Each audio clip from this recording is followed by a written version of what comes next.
नमस्ते। सरिता rooftop kitchen garden में बहुत बहुत स्वागत करती हूँ आप सभी लोगों का एक बार फिर से। और अच्छे से मौसम में आज का काम देखते हैं। तो देखो, सबसे पहले तो ये बेल वाली जो सब्जियां हैं वो काफ़ी अच्छी बढ़ने लगी हैं अब। और बारिश का पानी देखो मिट्टी कितनी उचाटता है, तो फंगस लगने के बहुत चांसेस रहते हैं नीचे के पत्तों पे। तो बहुत ज़रूरी है इनकी कटाई छटाई करना।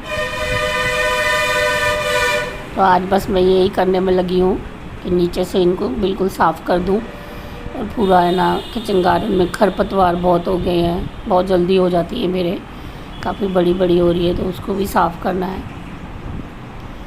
तो ये बहुत ज़रूरी है, अगर आप किचन गार्डन लगाते हैं तो कुछ दिनों में है ना अच्छे से सफाई का अभियान भी चलाएं अपने गार्डन का। साफ़ सुथरा गार्डन ही अच्छा लगता है क्योंकि। और इसमें मैं सिर्फ नीचे से पत्ते ही नहीं छांट रही हूँ, बल्कि ये जो सकर्स निकले होते हैं नीचे की टहनियों में 1 फुट तक या 2 फुट तक जो भी है,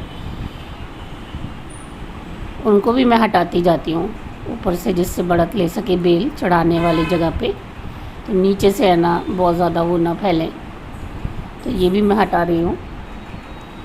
10-12 पत्तों तक मैं हटाती रहती हूँ इसको, फिर ऊपर चढ़ जाती है ये, तब मैं बढ़ने देती हूँ, क्योंकि ये जाल पे अच्छे से फैल जाएगी फिर। और नीचे मिट्टी को भी धूप लगती रहती है इस तरह से, अगर हम सफाई नीचे से करते रहते हैं तो ये बहुत ज़रूरी है। फंगस से भी बचाव हो जाता है आपके प्लांट का, क्योंकि बारिश इतनी मिट्टी उचाटती है, बिल्कुल चौड़े है ना ये ग्रो बैग्स में लगे हुए हैं, तो बहुत मिट्टी उछलती है फिर। और पीछे इनके पत्तों पे बिल्कुल तने पे लगी हुई होती है, तो उससे क्या है, प्लांट के बीमार होने के चांसेस, फंगस वगैरह आने के चांसेस ज़्यादा होते हैं। तो नीम ऑयल का भी स्प्रे करने वाली हूँ मैं उसके बाद, टाइम नहीं मिल पा रहा मुझे इस टाइम पे। कीट पतंगों का और है ना काफ़ी है ना अटैक होता है,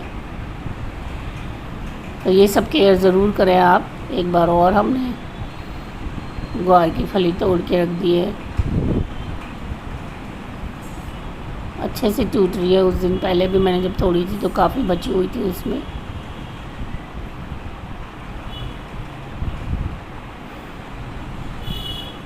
देखो बिल्कुल कच्ची होती है इतनी बड़ी होने के बावजूद भी। और इस स्टेज पे ही तोड़ लें आप तो ज़्यादा बेटर होता है, क्योंकि थोड़ा सा भी है ना पका लेते हैं आप या पक जाती है कोई फली, तो फिर वो अटकने लग जाती है। देखो ये टूटी नहीं है ना जैसे अच्छे से, तो ये हल्का सा पकाव ले लिया है इसने, पूरी तरह तो नहीं। और कच्ची तोड़ के खाएं तो ज़्यादा आनंद आते हैं उसमें। पकी हुई फलियों में कोई सी भी बीन्स हो, उनमें तार बनने लग जाता है, तो है ना पकने ना दें अपने उसमें।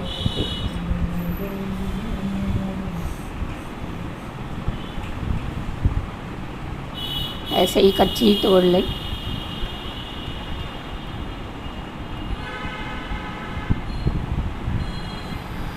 और अब ये कुछ मिट्टी बनाओ कार्यक्रम जो चालू है मेरा, आज तो मैं ये बड़ा सा ग्रो बैग ले आई हूँ, इसी में तैयार कर रही हूँ, क्योंकि बारिश का पता नहीं होता कब आ जाए और फिर वो बहने लग जाती है अगर ढको नहीं ढंग से। तो इसमें कम से कम मिट्टी बहने के चांस नहीं है, न्यूट्रिशन तो फिर भी बहने के हैं चांस। तो इसमें मैंने रॉक फॉस्फेट डाल लिया है, ट्राइकोडर्मा डाल लिया है, नीम की खली डाल ली है, और वर्मी कंपोस्ट प्लस कोकोपीट, और कुछ 20-1% मिट्टी है, बाकी ये सारी चीज़ें हैं। थोड़ी लाइट बनाना चाह रही हूँ मैं। और अभी मैं गेहूँ की वो भूसी लेके आई थी जो, वो भी ख़त्म हो गई है, जाना होगा तो वो दोबारा आएगी, उसको भी डालने की सोच रही थी थोड़ा सा, और हल्की और न्यूट्रिशियस हो जाए। कोकोपीट में न्यूट्रिशन वैल्यूज़ बहुत ज़्यादा नहीं होती, बहुत ज़्यादा क्या होती ही नहीं है, लगभग ना के बराबर ही होती हैं।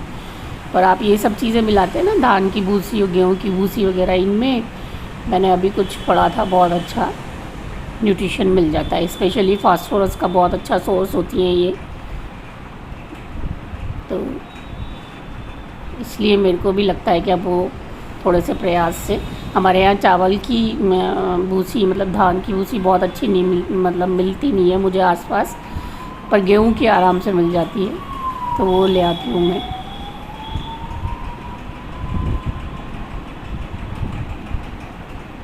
तो ये मिक्सिंग का काम चल रहा है। मिलाते मिलाते ही आपको पता चल जाता है कि आपकी मिट्टी कितनी लाइट हो गई है बिल्कुल, और गीली है तो थोड़ा ज़ोर पड़ रहा है बस मुझे। देखो आप, क्योंकि कोकोपीट मैंने अभी धो के ही डाला था तो ये थोड़ा गीला है, तो उसकी वजह से मिट्टी भी गीली हो गई है। और ये सब चीज़ें मैं मिला चुकी इसमें।